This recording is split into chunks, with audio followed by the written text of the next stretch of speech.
What's up, guys? I'm just gonna go over my thoughts on the Mists of Pandaria press week information. I have to keep my WoW open because I don't know how to get Fraps to work without it, so just enjoy looking at my character. I'll go over each one that they have listed on MMO Champion, which has all the information you need. The final patch of Mists of Pandaria will be the Siege of Grimmar.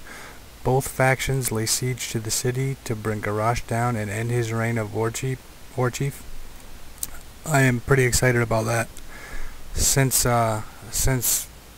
Garrosh took over as War Chief, I had a feeling that we were all going to have to kill him. So I'm pretty excited to see what happens as the expansion progresses, to see what leads to that. And I'm sure there's going to be a novel about it that I'm going to end up having to buy. But that definitely sounds like something that's going to be pretty exciting. And Thrall's going to be the War Chief again of the Horde. Since I play Alliance and Horde, I think even though a lot of people think Varian is boring, he's my favorite NPC from the game, but Thrall is a close second. Alright, next one. The new Looking for Raid loot system will allow everyone to roll individually. Upon winning a roll, if the boss has an item that you can use, you will win it. It will only be in Looking for Raid to begin with, but can be added to other parts of the game later. I don't understand this. I don't understand how it's going to work. If somebody can explain it to me. I mean, I guess I understand how it's going to work, but I don't understand how it's going to be better than what's already in place now. I think what's in place now works fine, except for the fact that people who already have the piece of gear or have better can still roll need and still win it, screwing like other people who actually do need it out of the gear, because they're only going to vendor it or hand it right over to their friend. So I mean, I hope that this might address some of those things as well. We'll see. An 11th character slot has been added, which is awesome. I know a lot of people have been asking about that. AOE looting has been added. I guess that's pretty cool. Actually, that is very cool, very good.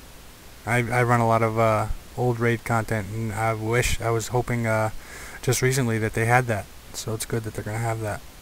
There will not be an item squish in Mists of Pandaria.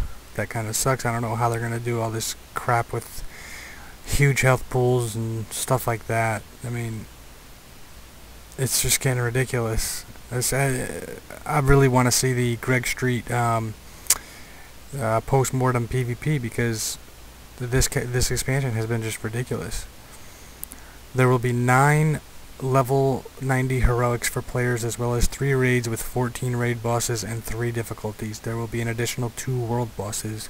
This is awesome, and I'm really hoping that they actually follow through with it, because other than tier 11, and Firelands was okay, but it's pretty much been just a shitty fucking expansion for raiding.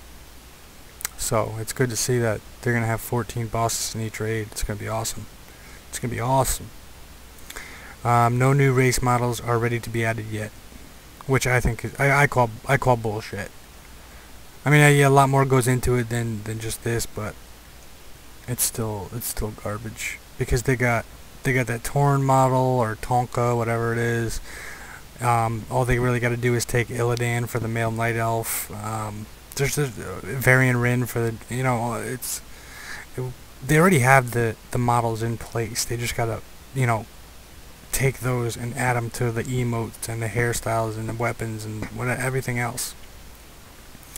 But I mean, hopefully we see it in a patch.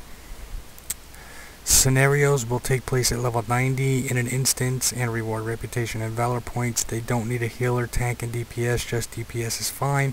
Each will take 10 to 30 minutes to complete, and 5 or more will be available for launch. I mean, scenarios, it sounds like it's going to be pretty cool, but if you've watched the little featurette for Guild Wars 2, I think that should have been the style they went with, where it happens in front of you. You don't have to go into an instance. It happens right there in front of you, and you got to do something about it.